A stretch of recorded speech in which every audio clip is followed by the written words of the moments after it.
नमस्कार साथियों। SST with Hemraj में आप सभी का एक बार फिर से स्वागत है। दोस्तों, आज हम चर्चा करने वाले एक महत्वपूर्ण टॉपिक जिसका नाम है राजस्थान बजट 2026। जो कि आपको पता है, राजस्थान की जो वित्त मंत्री श्रीमती दिया कुमारी जी, जिन्होंने 11 फरवरी 2026 को यह बजट दोस्तों राजस्थान विधानसभा में पेश किया था। उस बजट पर हमने लगभग 200 प्रश्न आप लोगों के लिए बनाए हैं, जहां से आने वाले समय में आपको हूबहू प्रश्न देखने को मिलेगा। प्रश्नों की जो भाषा है वो उसी प्रकार से रखी गई है जिस प्रकार से आरपीएससी और आरएमएसएससी के द्वारा प्रश्न बनाए जाते हैं। आइए दोस्तों, बिना किसी देरी के चलते हैं। इसके हम दोस्तों 3 पार्ट आप लोगों के सामने लेकर आएंगे, उनको जरूर देखना मत भूलिएगा।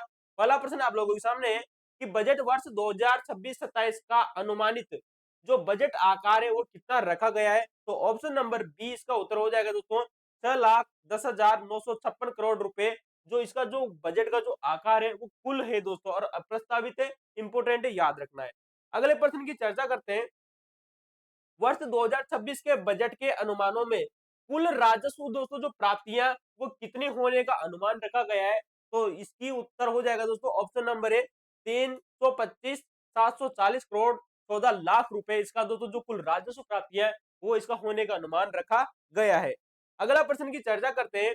बजट 2026-27 के अनुसार कुल राजस्व दोस्तों जो वे है वो कितना प्रस्तावित रखा गया है। तो श्रीमती दोस्तों जो दिया कुमारी जी थी, उन्होंने 350,004 करोड़ 07 लाख रुपए दोस्तों, ऑप्शन नंबर बी इसका राइट हो जाएगा। तो इसका दोस्तों जो राजस्व जो व्यय है वो इतना रखने की अनुमान की बात कही गई थी श्रीमती दिया कुमारी जी के द्वारा। 5% आपको दोस्तों डाटा फैक्ट है वो आपको इंपोर्टेंट है, वो याद रखने। आने वाली एसआई भर्ती हो, लेबर असिस्टेंट की हो दोस्तों, फर्स्ट ग्रेड की वैकेंसी हो दोस्तों, चाहे वो सेकंड ग्रेड की वैकेंसी हो, उसमें प्रश्न आपको हूबहू देखने को मिलेंगे। अगला प्रश्न है कि बजट 2026 में अनुमानित राजस्व घाटा यानी कि रेवेन्यू डिफिसिट दोस्तों कितना है दोस्तों। तो इसका उत्तर हो जाएगा 24,313 करोड़ 93 लाख रुपए। ऑप्शन नंबर सी एकदम बिल्कुल राइट है दोस्तों। अगला प्रश्न है कि वर्ष 2026-27 का राजकोषीय जो घाटा है, इनकी दोस्तों जो फिस्कल दोस्तों जो डिफिसिट है वो दोस्तों जीएसडीपी का कितना प्रतिशत रहने का अनुमान लगाया गया है दोस्तों। इसमें तो ये वेरी मोस्ट इंपोर्टेंट प्रश्न है कि जो राजकोषीय जो घाटा है दोस्तों राजस्थान सरकार का, वो दोस्तों जीएसडीपी का दोस्तों कितना प्रतिशत रहने का अनुमान लगाया है दोस्तों। इस प्रकार के प्रश्न दोस्तों आपको यस आई में दोस्तों वेरी मोस्ट इंपोर्टेंट है, याद रखना, देखने को जरूर मिलेगा। ऑप्शन नंबर बी हो जाएगा। तो राजकोषीय दोस्तों जो घाटा है वो जीएसडीपी का 3.69% रहने का अनुमान लगाया गया है। ऑप्शन नंबर बी याद रखना एकदम सही है। अगले प्रश्न की चर्चा करते हैं कि बजट 2026-27 के अनुसार राजस्थान की दोस्तों जो जीएसडीपी बढ़कर कितनी होने का अनुमान लगाया गया है। तो बजट 2026 में 2025 की तुलना में जो जीएसडीपी है वो बढ़कर कितने अनुमान लगाया गया है दोस्तों। तो 21,52,100 करोड़ रुपए इसका जो अनुमान लगाया गया है किसका दोस्तों, जीएसडीपी का।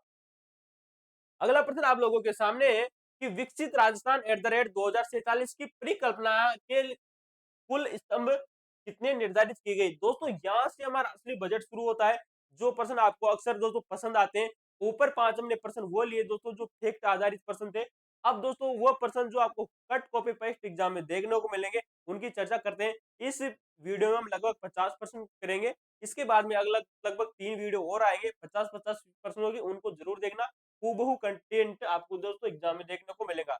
तो याद रखना दोस्तों, जो विकसित राजस्थान @2047 की जो परिकल्पना है दोस्तों श्रीमती दिया कुमारी जी की, उसमें कुल 10 स्तंभों की बात कही गई है।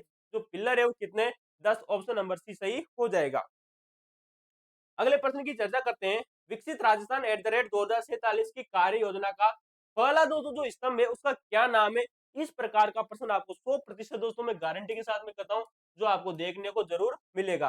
तो जो पहला जो स्तंभ है उसका क्या नाम है, इसका उत्तर हो जाएगा ऑप्शन नंबर सी, अवसंरचना का विस्तार यानी कि इंफ्रास्ट्रक्चर एक्सपेंशन। ठीक है दोस्तों, इंपोर्टेंट है, ऑप्शन नंबर सी एकदम सही है। अगला प्रश्न है कि शहरी और ग्रामीण क्षेत्रों में स्टेट हाईवे, आरओबी और फ्लाईओवर आदि के निर्माण और मरम्मत हेतु कितनी लागत प्रस्तावित की गई है श्रीमती दिया कुमारी जी के द्वारा। तो इसका उत्तर हो जाएगा दोस्तों 1800 करोड़ रुपए। इंपोर्टेंट है, याद रखना कि सड़कों, पुलों और फ्लाई दोस्तों जो ओवर है उनके निर्माण और उन्नयन हेतु 1800 करोड़ रुपए की जो राशि है वो राजस्थान सरकार ने दोस्तों किसको समर्पित की है, राजस्थान की जनता को। अगले प्रश्न की चर्चा करते हैं। मिसिंग लिंक दोस्तों, ये मिसिंग लिंक क्या होता है दोस्तों, जो हमारी सड़कें होती हैं उससे संबंधित है। तो मिसिंग लिंक सड़कों के निर्माण के लिए बजट में कितना प्रावधान किया गया है? तो इसका उत्तर होगा 600 करोड़ रुपए। ऑप्शन नंबर बी राइट हो जाएगा। अगला प्रश्न है कि नॉन पेचेबल व क्षतिग्रस्त सड़कों के सुधार के लिए कितनी राशि का प्रावधान किया गया है बजट में? तो इसका उत्तर हो जाएगा 1400 करोड़ रुपए। अगर मिसिंग दोस्तों लिंक की बात करें तो आपको 600 करोड़ रुपए याद रखने हैं। वहीं जब क्षतिग्रस्त जो सड़कें होती है, जो टूटी फूटी सड़कें होती है, उनकी मरम्मत के लिए राजस्थान सरकार ने 1400 करोड़ रुपए दोस्तों दोस्तों राजस्थान की जनता को समर्पित किए बजट में। अगले प्रश्न की चर्चा करते हैं कि आगामी वर्ष में कितने अटल प्रगति पथ बनाने का प्रस्ताव रखा गया है। ये प्रश्न दोस्तों आने वाले एग्जाम में आपको हूबहू देखने को मिलेगा। तो आगामी समय में दो अटल बिहारी वाजपेयी थे, क्योंकि बीजेपी की सरकार है और बीजेपी अपने वरिष्ठतम नेता जो अटल बिहारी वाजपेयी थे उनके नाम पर कई योजनाएं लॉन्च कर रही, उनमें से एक है अटल प्रगति पथ। अब बजट 2026 की बात करें जो कि 11 फरवरी को वित्त मंत्री दिया कुमारी जी के द्वारा रखा गया, इसमें दोस्तों लगभग 250 अटल प्रगति पथ बनाने की दोस्तों बात की है राजस्थान सरकार के द्वारा। तो याद रखना, वेरी मोस्ट इंपोर्टेंट है। इसके लिए दोस्तों आपको बजट भी याद रखना है। 250 अटल जो प्रगति पथ बनाए जाएंगे, तो 250 अटल प्रगति पथों के निर्माण पर कुल लागत कितने आने का जो अनुमान है वो लगाया गया राजस्थान सरकार के लिए है कि हम पूरे राजस्थान में लगभग 250 अटल प्रगति पथों का निर्माण करेंगे, जिसमें राजस्थान सरकार को दोस्तों 500 करोड़ रुपए का दोस्तों यहाँ पर क्या आने वाला है दोस्तों, पैसा खर्च होने वाला है। तो याद रखना 500 करोड़ रुपए। अगले प्रश्न की चर्चा करते हैं। औद्योगिक क्षेत्रों और लॉजिस्टिक पार्कों के पहुंच मार्ग जो अप्रोच दोस्तों जो रोड के विकास हेतु कितना व्यय प्रस्तावित किया गया है राजस्थान सरकार के द्वारा बजट में दोस्तों? तो औद्योगिक दोस्तों जो क्षेत्र होते हैं, इंडस्ट्रियल जो एरिया होते हैं और जो लॉजिस्टिक जो पार्क है उनके लिए जो सड़कें जाती है, उन सड़कों के निर्माण के लिए राजस्थान सरकार ने लगभग 400 करोड़ रुपए यहाँ पर प्रस्तावित किए अपने बजट में। तो वित्त मंत्री दिया कुमारी जी को आपको याद रखना है, इन्होंने इंडस्ट्रियल एरिया के लिए जो सड़कें हैं उनके निर्माण के लिए 400 करोड़ रुपए दान में दिए। इस प्रकार से आप समझ सकते हो। मानसून के बाद सड़कों की मरम्मत के लिए विशेष रूप से कितनी राशि का प्रावधान किया गया है? दोस्तों जैसे जैसे गर्मी के बाद में जैसे हमारी मानसून की जो वर्षा ऋतु आती है, और वर्षा ऋतु में आप जानते हो जो सड़कें वो अति ही क्षतिग्रस्त हो जाती है, टूट फूट जाती है। तो उस सड़कों के निर्माण के लिए राजस्थान सरकार ने यहाँ पर 500 करोड़ रुपए की राशि राजस्थान की जनता को समर्पित की है कि वो जो सड़कों की मरम्मत कराएगी 500 करोड़ रुपए से। अगला प्रश्न देखिएगा कि बजट 2026 के अनुमानों के अनुसार आरओबीएस और आरयूबी के निर्माण पर कितना व्यय किया जाएगा? ये क्या होता है दोस्तों? आरओबी की अगर बात करें तो ये होता है दोस्तों रेलवे ओवरब्रिज, और आरयूबी की बात करें तो ये होता है दोस्तों रेलवे अंडर ब्रिज। ये बात आपको याद रखनी है। इस प्रकार की कभी कभी फुल फॉर्म आपको दोस्तों आरएस मेंस में देखने को मिल सकती है। कहा ज्यादातर दोस्तों ऐसा है कि एग्जाम में भी इस प्रकार की शब्दावली आपको देखने को मिलती रही है। तो याद रखना जो बजट 2026-27 है उसमें दोस्तों आरओबी की बात करें तो रेलवे ओवरब्रिज, आरयूबी की बात करें तो रेलवे अंडर ब्रिज के निर्माण पर कितना व्यय किया जाएगा? कहने का मतलब सीधा सा साफ है दोस्तों कि बजट में जो रेलवे ब्रिज होते हैं अंडर वाले और ओवर ब्रिज यानी कि फ्लाई ओवर ऊपर वाले, और जो नीचे से निकलते हैं जिसमें गाड़ियां, उनके लिए दोस्तों जो राशि खर्च की जाने वाली है वो है दोस्तों 920 करोड़ रुपए से अधिक की राशि यहाँ पर खर्च की जाएगी। ऑप्शन नंबर सी बिल्कुल सही हो जाएगा। आइए दोस्तों अगले प्रश्न की चर्चा करते हैं कि आगामी 2 वर्षों में, यानी कि आगामी 2 वर्ष का मतलब है 2026 और 2027, यानी कि 1 मार्च से या 1 अप्रैल से 1 अप्रैल 2027 और 1 अप्रैल 2027 से 1 अप्रैल 2028, यानी कि 2 वर्षों तक कितने किलोमीटर की लंबाई की सड़कों को मुख्य जिला मार्गों से जोड़ने की, यानी कि क्रमोन्नत करने की बात कही गई है। कहने का मतलब है दोस्तों कि 2 वर्षों में, ये बात आपको याद रखनी है कि आने वाले 2 साल में ऐसी कितनी सड़कें जिनको जिला मुख्य जिला मार्गों से जोड़ने की बात कही गई, मेजर डिस्ट्रिक्ट रोड की क्रमित करने की बात कही गई। जो छोटी छोटी जो सड़कें होती है उनको दोस्तों जिलों की जो सड़कें होती है उनमें जोड़ने की बात कही गई है। इसका उत्तर हो जाएगा 2000 किलोमीटर से अधिक जो लंबाई की जो सड़कें हैं दोस्तों उनको दोस्तों मुख्य जिला मार्गों में जोड़ा जाएगा। अगला प्रश्न देखिएगा कि आगामी 2 वर्षों में, फिर दोस्तों 2 वर्ष की बात कही जा रही है। याद रखना कि यहाँ पर अगर आरपीएससी ने प्रश्न पूछा तो 1 वर्ष देगा ना, तो प्रश्न वहीं डिलीट हो जाएगा, आपका याद रखना इंपॉर्टेंट है। तो आगामी 2 वर्षों में कितनी सड़कों को राज्य राजमार्गों, यानी कि दोस्तों जो स्टेट हाईवे होते हैं उन स्टेट हाईवे में क्रमोन्नत करने का लक्ष्य रखा गया है। तो इसका उत्तर हो जाएगा 1000 किलोमीटर से अधिक की सड़कें। इंपोर्टेंट है, याद रखना। अगले प्रश्न की चर्चा करते हैं। 500 किलोमीटर की लंबाई के स्टेट हाईवे, पुलिया, बाईपास विकसित करने पर कितनी लागत आएगी? कहने का मतलब है अगर राजस्थान सरकार 500 किलोमीटर की लंबाई के अगर स्टेट हाईवे का निर्माण करती है, पुलिया का निर्माण करती है और बाईपास का जो निर्माण करती है, तो उस पर दोस्तों जो राशि की जो खर्च होने वाली है वही दोस्तों 2700 करोड़ रुपए की अधिक राशि यहाँ पर खर्च होने वाली है। ये बात आपको याद रखनी है। तो दोस्तों तीनों प्रश्न आपके लिए वेरी मोस्ट इंपोर्टेंट है, याद रखना। अगले प्रश्न की चर्चा करते हैं। आईटीएमएस के तहत राजमार्गों और शहरों में कितने कैमरे लगाने का प्रस्ताव रखा गया है? दोस्तों आईटीएमएस की बात करें तो सुदृढ़ यातायात जो प्रबंधन होते हैं, इनके लिए चरणबद्ध रूप से 2000 कैमरे लगाए जाने की दोस्तों यहाँ पर किसने की, सरकार ने अनुशंसा की है कि जो हमारे राजमार्ग होते हैं और जो शहर होते हैं उनके जो मुख्य मुख्य जो सड़कें हैं वहां पर हम लगभग 2000 कैमरे लगाएंगे, ताकि जो हमारी जो यातायात की जो सुरक्षा है वो सही तरीके से संचालित हो सके। तो ऑप्शन नंबर सी याद रखना, 2000 कैमरे लगाने की बात कही है श्रीमती दिया कुमारी जी ने, जो हमारी फाइनेंशियल मिनिस्टर के तौर पर कार्यरत थे राजस्थान सरकार में। अगला प्रश्न है कि अगर 2000 कैमरे लगाए राजस्थान सरकार ने आईएमटीएस को विकसित करने पर, तो इसकी लागत कितनी आएगी? अब भैया बहुत जबरदस्त प्रश्न है। अगर सरकार अगर 2000 कैमरे लगाएगी प्रत्येक जिलों में, जो मुख्य मुख्य सड़क हैं, अगर उन पर 2000 कैमरे लगाए जाते हैं तो इसपे जो राशि खर्च होने वाली है वो है दोस्तों 100 करोड़ रुपए। तो ऑप्शन नंबर बी याद रखना दोस्तों, 100 करोड़ रुपए की राशि इस पर खर्च की जाएगी। आईटीएमएस की दोस्तों हम पहले भी बात कर चुके हैं। इंटेलिजेंट ट्रैफिक मैनेजमेंट सिस्टम के इस अप्रोच के लिए 100 करोड़ रुपए की राशि निर्धारित की गई है। अब आने वाला प्रश्न जो कि बहुत ही शानदार है, और ये प्रश्न दोस्तों बहुत बार आप लोगों से पूछा जा चुका है, 100% गारंटी के साथ में आप इस प्रश्न को याद रखना। मुख्यमंत्री जल जीवन मिशन शहरी, दोस्तों यहाँ पर बात की जा रही है शहरी जल जीवन मिशन की बात करें तो ये एक तो दोस्तों चलाया जाता है केंद्र सरकार के द्वारा, जो कि प्रधानमंत्री जल जीवन मिशन है। उसी तर्ज पर राजस्थान की सरकार ने भी मुख्यमंत्री जल जीवन मिशन योजना लॉन्च की है। लेकिन ये भी दो प्रकार से, एक होती है दोस्तों ग्रामीण वाली, ग्रामीण योजना, और एक है दोस्तों शहरी योजना। अब हम बात कर रहे हैं दोस्तों शहरी योजना की। तो याद रखना, मुख्यमंत्री जल जीवन मिशन शहरी योजना के पेयजल कार्यों पर कितना व्यय प्रस्तावित किया गया है? तो इसका उत्तर हो जाएगा 5000 से अधिक करोड़ रुपए शहरों में खर्च होने वाले हैं पीने के पानी के लिए। अगला प्रश्न आप लोगों के सामने, अमृत 2.0 योजना के तहत आगामी वर्ष में कितने नए पेयजल कनेक्शन देने की बात कही गई है? अमृत 2.0 की योजना की बात करें तो ये भी दोस्तों जो हमारे घर होते हैं उनमें दोस्तों पानी के जो कनेक्शन होते हैं उनसे संबंधित दोस्तों ये योजना है अमृत 2.0। इस योजना में नए पेयजल कनेक्शन देने की बात कही है आगामी केवल 1 वर्ष में। तो इसका उत्तर हो जाएगा 3 लाख से अधिक दोस्तों पेयजल कनेक्शन देने की बात कही है श्रीमती दिया कुमारी जी के द्वारा बजट में। ठीक है दोस्तों, इंपोर्टेंट है, याद रखना। बिशलपुर से पेयजल आपूर्ति बेहतर करने के लिए कहां से कहां तक नवीन ट्रांसमिशन लाइन यानी कि टीएम सेकंड डाली जाएगी?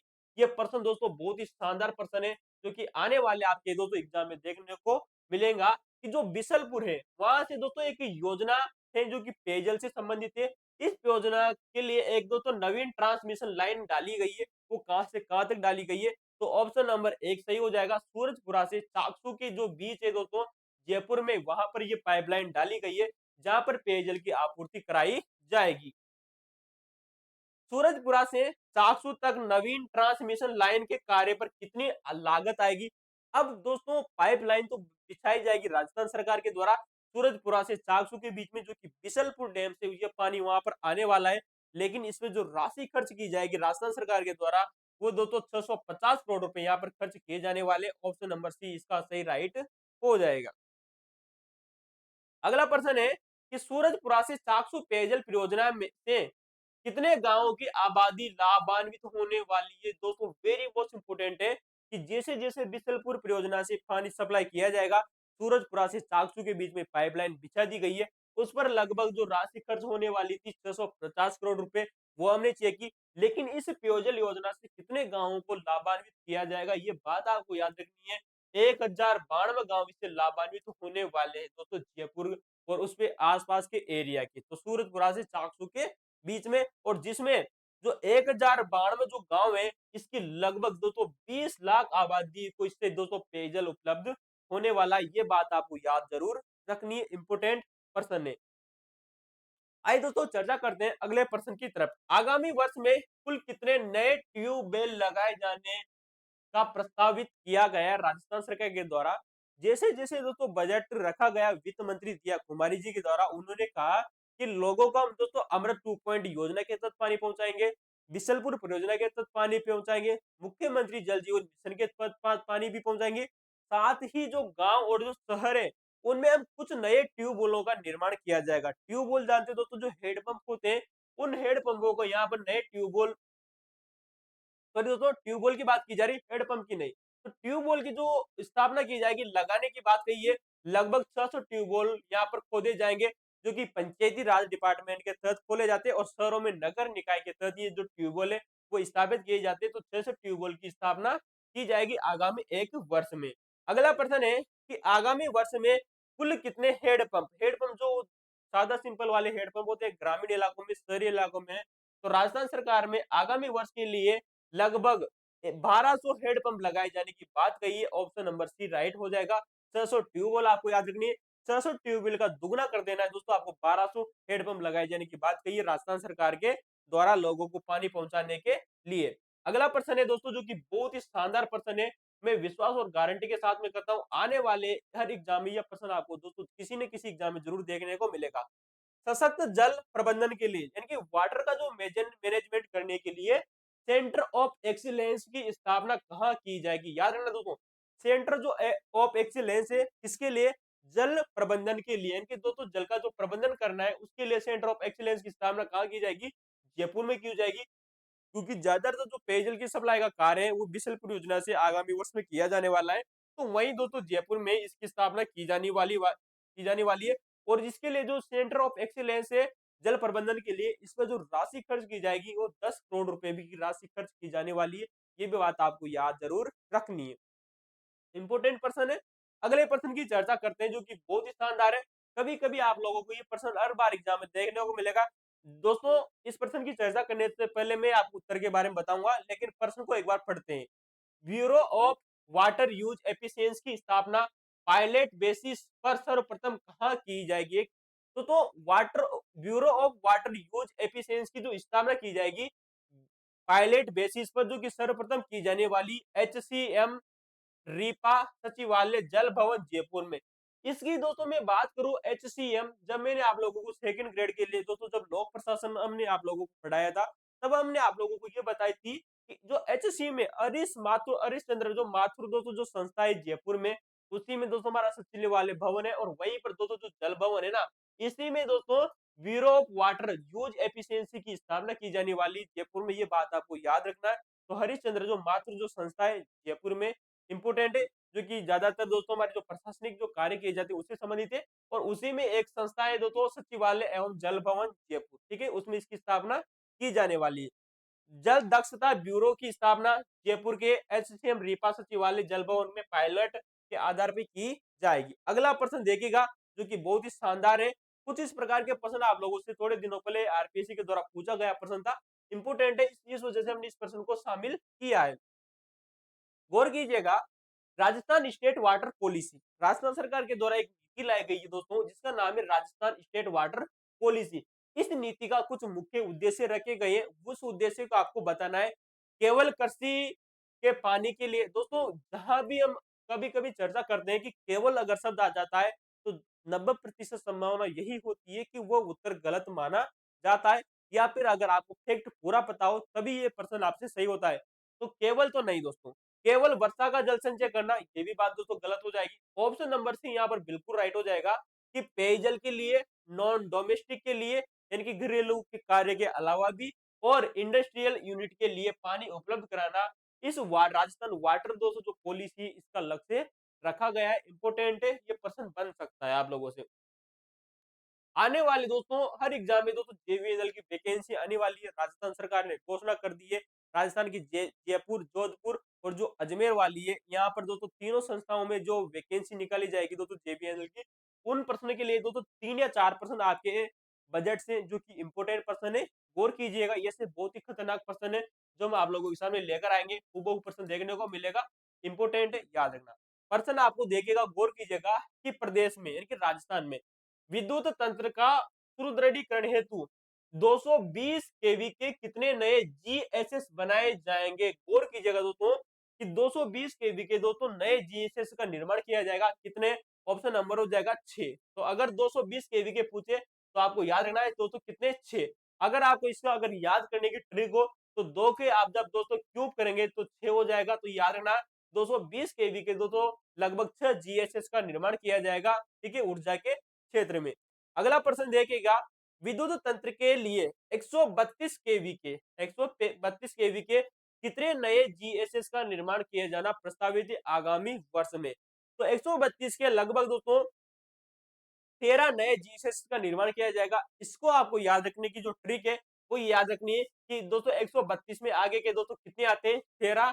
तो याद रखना है दोस्तों 13 नए जीएसएस का निर्माण किया जाएगा 132 केवीए के। ये भी बात आपको याद रखनी ऊर्जा के क्षेत्र में। अगला प्रश्न है कि बजट 2026-27 में 33 केवी के कुल कितने नए जीएसएस का निर्माण किया जाना लक्ष्य रखा गया है। तो 33 केवी के कुल नए जीएसएस का निर्माण किया जाएगा, वो किया जाएगा 110 जीएसएस का। तो ये भी बात आपको याद रखनी है। राजस्थान में विद्युत वितरण जो प्रणाली में सुधार हेतु 33 केवी के 110 नए जीएसएस का निर्माण किया जाएगा। तो यहाँ पर हम एक बार इस चीज को दोस्तों आप लोगों को बता दें, एक बार आप इस चीज को देखेगा कि अगर आप लोगों से पूछा जाए कि दोस्तों 220 दोस्तों केवी के जो जीएसएस की बात करें तो यहाँ पर हमने बात की कि 6 नए जीएसएस लगाए जाएंगे। कितने? 6 जीएसएस। अगर हम 132 की बात करें तो 132 केवी के जीएसएस की बात करें तो 13 नए जीएसएस का यहाँ पर निर्माण किया जाएगा। वहीं दोस्तों हम बात करें तो 33 केवी की बात करें तो 33 केवी के नए जीएसएस का निर्माण किया जाएगा। वो है दोस्तों लगभग 110 जीएसएस, जो कि आने वाली भर्ती परीक्षाओं में ये प्रश्न आपको हूबहू देखने को मिलेगा, खास करके जेबीएनएल वाले इस बच्चे इसको जरूर याद रखें। चलिए दोस्तों, इस प्रश्न के अलावा अगला प्रश्न जो कि बहुत ही शानदार और खतरनाक प्रश्न है, 3 से 4 प्रश्न है जो कि आपको जरूर याद रखने। अगला प्रश्न है कि बीकानेर और जैसलमेर दो जिले हैं दोस्तों राजस्थान के पश्चिमी क्षेत्र के, एक है बीकानेर, एक है जैसलमेर। बीकानेर और जैसलमेर के जिलों में कुल कितनी क्षमता के सौर पार्कों का विकास किया जाएगा। क्वेश्चन आप लोगों से बन सकता है कि वित्त मंत्री श्रीमती दिया कुमारी जी के द्वारा पश्चिमी राजस्थान के ऐसे कौन से दो जिले हैं जहां पर सौर पार्कों का विकास किया जाने प्रस्तावित किया गया है। तो एक है दोस्तों बीकानेर, एक है जैसलमेर। अब बात करते हैं कि सौर पार्कों का जो विकास किया जाएगा वो कितनी क्षमता का होगा। तो ये होने वाला है 4830 मेगावाट की क्षमता का। याद रखना, वेरी मोस्ट इंपोर्टेंट है, ऑप्शन नंबर सी राइट हो जाएगा। 4830 मेगावाट के सोल पार्क यहाँ पर लगाए जाने का लक्ष्य रखा गया है। अगला प्रश्न है कि बीकानेर की अब बात करें कि वाकई में जो बीकानेर दोस्तों जो जिला है यहाँ पर किस जगह पर सौर पार्क विकसित किया जाएगा। तो बीकानेर के किन क्षेत्रों में सौर पार्कों का विकास किया जाना प्रस्तावित किया गया है। तो पहला ही ऑप्शन हमारा सही राइट हो जाएगा। याद रखना, ऑप्शन नंबर 1 राइट हो जाएगा, मेरासर। याद रखना दोस्तों, इंपोर्टेंट है, मेरासर। दूसरा है दीनसर, तीसरा है बराला, चौथा है सवाईसर, करनीसर, भाटियान और बिकलो। ये जो क्षेत्र है ये बीकानेर का क्षेत्र है जहां पर सोलर पार्क की स्थापना की जाने वाली है। इंपोर्टेंट है, याद रखना। दूसरा है कि जैसलमेर के किस क्षेत्र में सौर पार्कों के विकास की घोषणा की गई है। बीकानेर जिले के हमने दोस्तों जो क्षेत्रों की चर्चा की, मेरासर, दीनसर, बराला, सवाईसर, करनीसर, भाटियान, बिकोलोई। उसी प्रकार से जैसलमेर के दो ऐसे क्षेत्र है, नंबर 1 है रागवा और दूसरा है दोस्तों सेवा क्षेत्र, जहां पर सौर पार्कों की स्थापना की जाने वाली है। कितनी होगी दोस्तों बीकानेर और जैसलमेर में, तो वो भी हमने आप लोगों से चर्चा की। लगभग 4830 मेगावाट के सोलर पार्क यहाँ पर विकसित किए जाने का लक्ष्य रखा है आगामी वर्षों में। अगला प्रश्न देखिएगा कि सौर पार्कों का विकास किस माध्यम से किया जाना प्रस्तावित है। दोस्तों इस प्रकार के प्रश्न आप लोगों को पता है आरपीएससी प्री के द्वारा आरएस मेंस में पूछा गया प्रश्न था, जब शायद 2018 की वैकेंसी थी। तो सौर पार्कों का विकास किस माध्यम से किया जाएगा? पूर्णतः निजी निवेश से नहीं। कोई भी कंपनी कभी भी पूरा अपना पूरा पैसा लगाएगी नहीं सौर पार्क को विकसित करने में। दूसरा है पूर्णतः सरकारी निवेश में नहीं, कभी भी गवर्नमेंट अपना पूरा पैसा लगाएगी नहीं।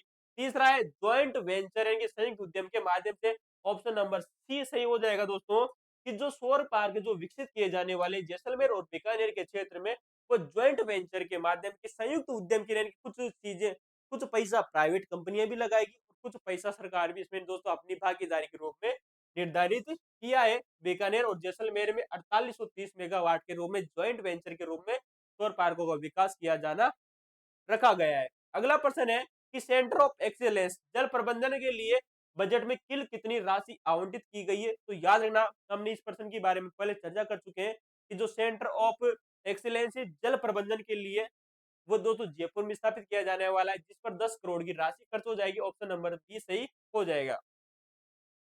अगला प्रश्न है कि बजट 2025 26-27 के राजकोषीय घाटे की कुल राशि कितनी है। तो राजकोषीय जो घाटे की जो राशि है वो है दोस्तों, ऑप्शन नंबर बी सही हो जाएगा। ठीक है, याद रखना, इंपोर्टेंट पर्सन है। तो ये थे दोस्तों आज के हमारे जितने भी पर्सन। यहाँ से हमारा दूसरा स्तंभ शुरू होता है। दूसरे स्तंभ की हम चर्चा कल करेंगे। तो अगर आपको वीडियो अच्छा लगा हो तो आप वीडियो को लाइक कर सकते हो, शेयर कर सकते हो और सब्सक्राइब तो जरूर कर लीजिए दोस्तों, अगर चैनल पर आए। दोस्तों हम आप लोगों को बता दें, हमने इससे पहले भी हमारे चैनल की प्लेलिस्ट में आप जाकर देख सकते हो, भारतीय इतिहास, भारतीय संविधान, राजस्थान की जो पॉलिटी के कुछ महत्वपूर्ण टॉपिक जिसे हम राज्य व्यवस्था के तौर पर देखते हैं, भारतीय ज्योग्राफी, विश्व की ज्योग्राफी के हमने पूरी तरह से दोस्तों आरपीएससी के लगभग 40 पेपरों का सॉल्यूशन कर चुके हैं, जहां से आने वाले समय में आपको हूबहू प्रश्न देखने को मिल रहे हैं दोस्तों। और मैं विश्वास के साथ कहता हूं, हमने पूरी तरह से जो कंटेंट तैयार किया है दोस्तों, वो एनसीईआरटी, आरबीएससी की बुक प्लस पीवाई की जो पर्सन है और मूल किताबें जिन्हें आप समझ आरपीएससी या हिंदी ग्रंथ माध्यम की जो किताबें कहते हैं, उनसे से वो कंटेंट तैयार किया गया था। अगर आपको वो वीडियो जाकर देखने, तो प्लेलिस्ट में आप जाकर देख सकते हो, वरना वही पर वीडियो हम दोस्तों आपके लिए हम भी लेकर आएंगे। वीडियो की दोस्तों क्वालिटी में दम है दोस्तों, याद रखना, इंपॉर्टेंट है। दोस्तों अगर आप सेकंड ग्रेड की तैयारी कर रहे हो, तो समाज शास्त्र और लोक प्रशासन के हमने दोस्तों पूरी तरह से वीडियो कंप्लीट कर चुके हैं। प्लेलिस्ट में आप जाकर देख सकते हो। एक भी पर्सन बाहर नहीं गया है दोस्तों, चाहे वो दोस्तों 2024 की वैकेंसी हो, चाहे 2018 की वैकेंसी हो, तो आप उनको जरूर देखें। आने वाले समय में आप लोगों के लिए शिक्षण विधियों के सेकंड ग्रेड के लिए स्पेशल क्लास लगाई जाएगी।